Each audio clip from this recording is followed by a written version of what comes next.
60th anniversary, then and now. Professor Begg, I'm sure you're reminiscent about the old days, but what is really happening now? Well, what's happening now is that there's a lot of uncertainty about the next direction in which the European Union should go. There's been, as you mentioned in your introduction, all these crises that have to be dealt with. There's the departure of the United Kingdom coming up in probably 2 years' time. All of this creates a sense of uncertainty about what the next episode of European integration will be. And yet at the same time we have a will to make things better, which I think you're going to cover later in the programme by discussing the white paper that the European Commission brought out a couple of weeks ago. That is the first attempt to begin defining where the European Union goes next, and I'm sure we'll discuss it in depth later. The leaders are meeting for the 60th anniversary about a special summit, but will any summit now really help to define the most important question? What exactly is European Union? How long it should last? Mr. Rittelmeyer. Well, I think the key objective of this summit this week will be to display unity, to show that the European Union is still able to speak with one voice. We shouldn't have too high expectation regarding the results of this summit, but we will have a new method that is going to be presented, a new motto for the future of the European Union with the concept of multi-speed Europe. So we will witness a will to continue to move forward. Is the European Union been moving too fast? I mean, earlier, 60 years ago, Treaty of Rome is about the European Economic Community. That seemed to be still the common ground right now. Mr. Cui, were they in a hurry, or actually this is a hiccup in the development of the European Union in hindsight? Yes. Firstly, I would like to say, according to traditional Chinese culture, we say that especially for a nation, for a country, every 60 years, there must be a huge change. And I do believe now it's a very big stage now for European Union, for European integration. If we look at the past, especially 60 years ago, different environment, firstly, and a different, task for those European countries. But how about now? I think now the question or the difficulties for European Union, for European integration is, firstly, the environmental change, not only internal and also, surrounding and also international. And of course, at the same time, I think some more and more divergences among the member states and even between the elite and the common people. Yes. I think that's a very, very big question now. Today's European Union, of course, is very different from, let's just say, 60 years ago. Yeah. The European Economic Community, the membership has expanded tremendously. There are several plans on the table after the specific so-called 60th anniversary summit. There's likely to be another summit coming up soon talking about the real plan. Nobody is having too much hope about that either, but there are some real plans, Mr. Begg. So-called 5 different possibilities. Let me just read out some of these scenarios for our audience over there. Carrying on, that's one scenario. Whatever is going there will continue. Secondly, nothing but the single market scenario. Okay, economic, that's all we have. Thirdly, those who want more do more scenario. Namely, you just do whatever you want to do. Fourth, do less more efficiently. Let's just do it together, but much less and probably, hopefully, more efficient. And the fifth, doing much more together. Wow, that could be quite a challenge. So among the 5 beautifully, clearly illustrated plans, Professor Begg, which ones seem to be your favorite child? Well, let me make one remark first, which is that are you trying to make a picture more complicated than it's already been? Yes, I am. All right. Yes, for one reason, which is that if you look at the picture of all the men, and they were all men in Rome in 1957, what they were trying to do was to tie in Germany to a peaceful Europe, and all these men around the table had memories not just of the Second World War, but also of the First World War. That's an important context. Now, of the 5 scenarios, the first one is not really viable because carrying on as they are at present is something that isn't going to happen. There has to be change to relaunch the European project. The last of them, the federalism one, essentially, going for a much deeper and more integrated federal Europe, is probably not going to have much support for it. So we're between the other 3. And even in the European Commission document, they say that it's going to be a mixture of the scenarios. I think the one that is the most likely is the middle one of allowing for different countries to do things at different times at different paces. Now, your other interview, you referred to multi-speed Europe. I think there's a second expression which is perhaps more accurate, and that is variable geometry in Europe, in which some countries do some things and some do other things, but they don't all necessarily arrive at the same destination if at different speeds. Right. That seems to be the preferred flavor and probably the most likely one as we look at it today. Well, that certainly sounds beautiful, but Professor Begg, probably you have already realized what you just said is everybody just do the part that you really want to do and forget the part that you don't want to shoulder the responsibilities. Mr. Rittelmeyer, do you think that's also your favorite? The so-called golden middle way, but not necessarily so.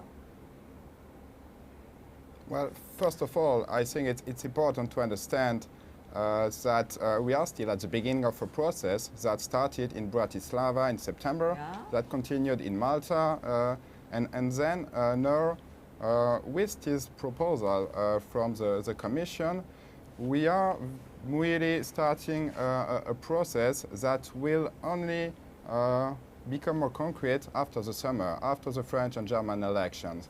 So for the moment, the Commission put these 5 scenarios on the table, and only after the summer, the Commission itself is going to position itself, and the President of the European Commission, Jean-Claude Juncker, will probably, because of this position, advocate, support the idea of doing more together and preserve EU's unity. Well, but the scenario, which is indeed the most likely to win the support of leading member states, is, as said by the previous interviewee, the third one. So this idea of some member states will move together forward. But Mr. Rittelmeyer, have you realized what you have just said earlier?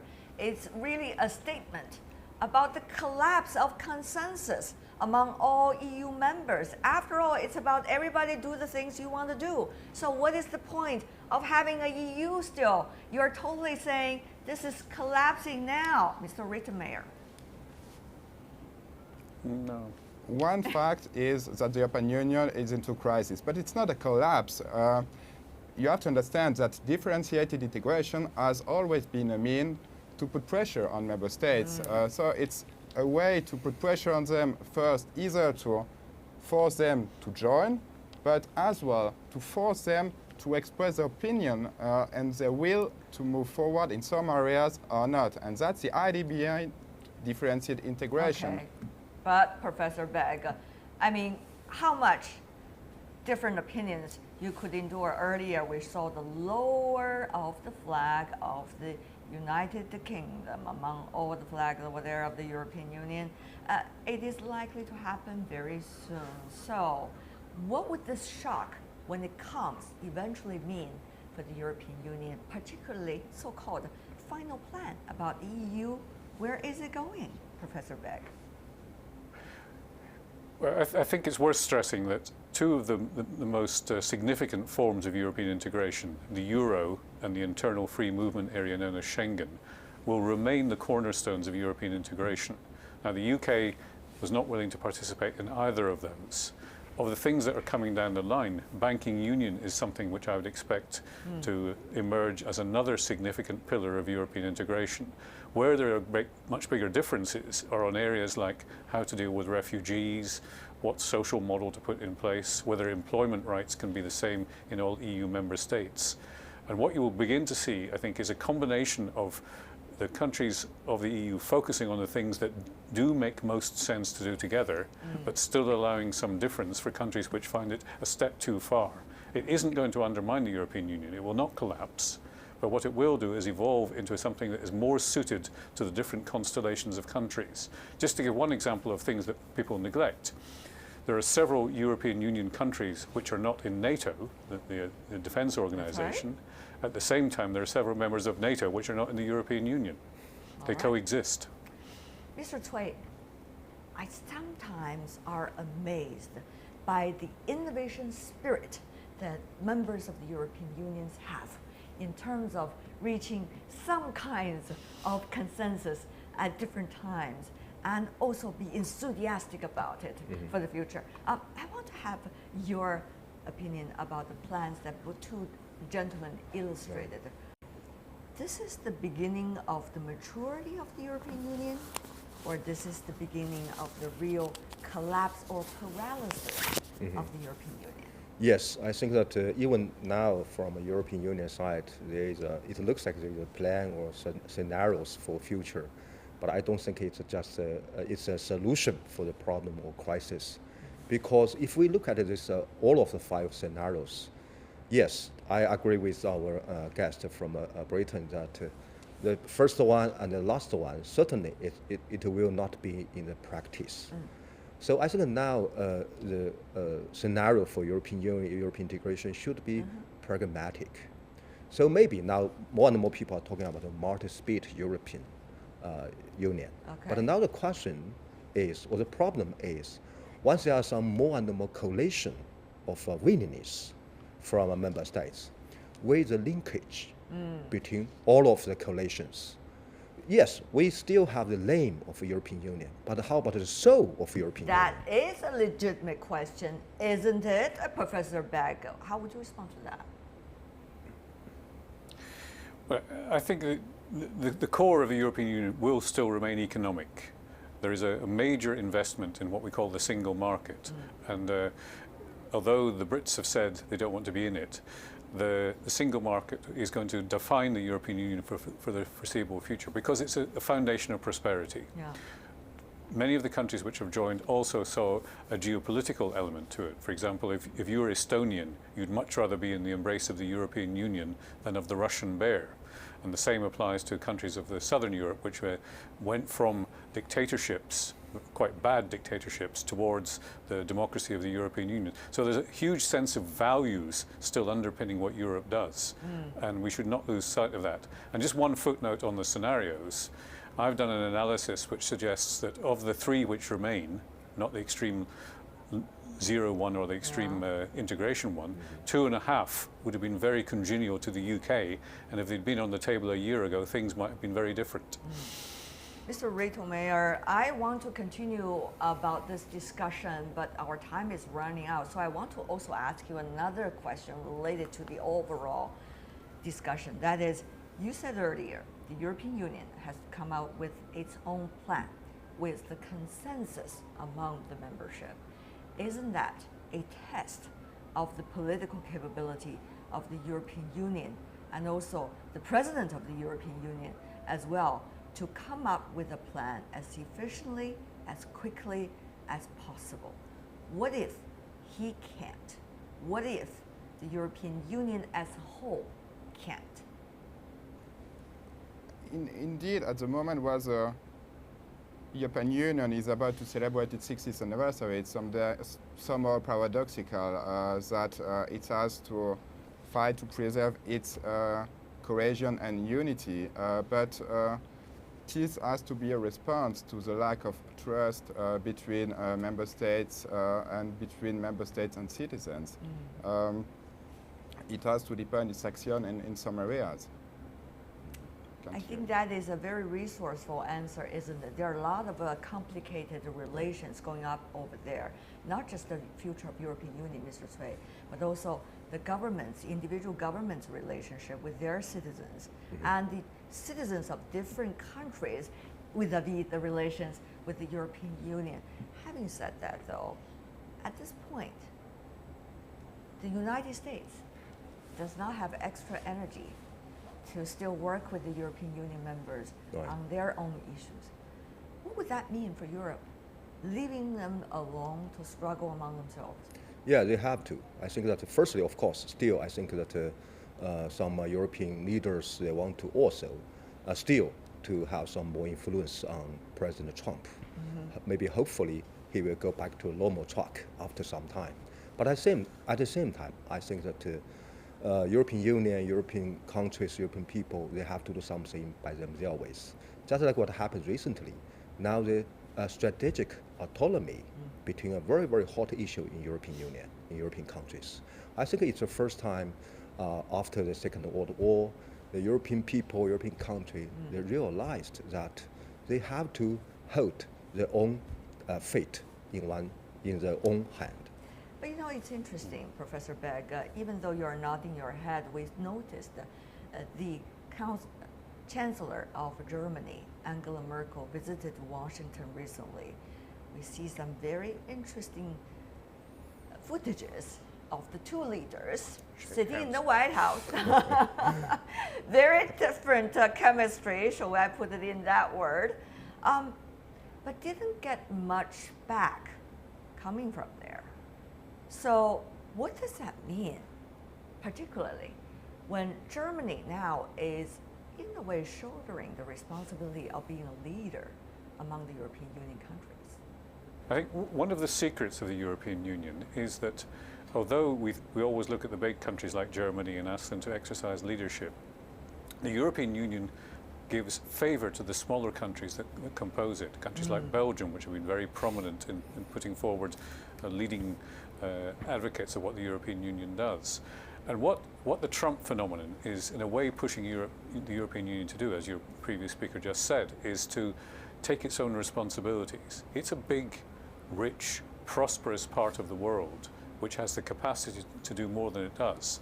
And part of the redefinition that's going on at present is to ask European citizens, how do you want the European Union to exercise that power that derives from its size and prosperity? We will find the answers, I think, emerging in the usual European way of consensus, a bit of muddle, but eventually stumbling even on a solution which suits everybody. Mr. Rittelmeyer, are you as optimistic as Professor Begg? Stumbling from time to time, but still there is a huge light at the end of that tunnel. Just on the Brexit and on Donald Trump's election, I think there is a tendency to think after his to somehow surprise of 2016 that his victories have made Eurosceptic demands and parties stronger. But what we have witnessed afterwards is, on the contrary, a kind of increasing support for EU membership in the Netherlands, in France. We have seen it in polls, but we have already seen it more concretely through results of elections in the Netherlands. And we still have for the moment first regarding France, for example, with upcoming elections in April and May. And there is a big focus in other countries on the chances of Marine Le Pen being elected president. But if you look concretely at what might happen, she has still no chances, almost no chances to be elected president. A lot of so I think the first are much more important than actually the situation is. And if we look at the different elections we are going to have in 2017, there are reasons to be more optimistic. Really? Mr. Cui, final word from you. Yes. Yes, I think certainly the victory of the mainstream party in Netherlands, maybe it gave a time of take a breath for other European countries. But I don't think it's a time for take a breath, because I think always why now the far right when political forces get arrested, because of the mainstream parties, they don't take care of it in past.